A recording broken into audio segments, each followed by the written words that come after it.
गर्मियों के मौसम में जब सूरज की किरणें ज़मीन पर पड़ती हैं तो सतह ज़मीन और ज़मीन के ऊपर मौजूद फ़िज़ा गर्म हो जाती है और गर्म फ़िज़ा की वजह से ज़मीन की सतह से पानी की एवापोरेशन का अमल होता है।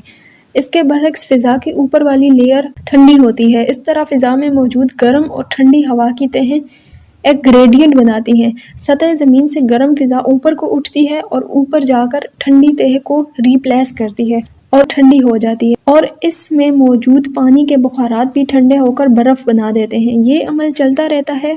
चूँकि बादल बारिश की सूरत में नहीं बरस सकते क्योंकि नीचे से हवा का अपड्राफ्ट बहुत ज़्यादा होता है। ये अमल चलता रहता है और इस तरह बादलों का साइज़ बढ़ता रहता है।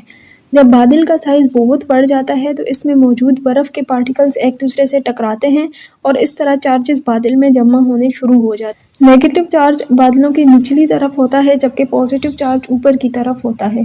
जैसा कि आप जानते हैं कि जब भी चीज़ों को रगड़ा जाता है तो सेपरेशन ऑफ चार्जेस हो जाता है। बादलों की निचली तरफ नेगेटिव चार्ज जमा होता है और ये नेगेटिव चार्ज सतह ज़मीन के ऊपर पॉजिटिव चार्ज को इकट्ठा करता है। इस तरह एक सेल बन जाता है जिसके दो टर्मिनल्स होते हैं। एक टर्मिनल पे पॉजिटिव चार्ज और दूसरे टर्मिनल पे नेगेटिव चार्ज होता है।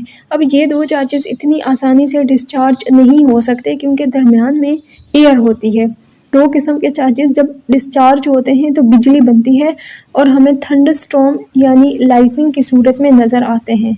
लाइटनिंग के अमल के बाद आवाज़ भी सुनाई देती है। इस लाइटनिंग के अमल से अक्सर इमारतों, दरख्तों और साथ ही साथ इंसानों का जानी नुकसान भी हो जाता है।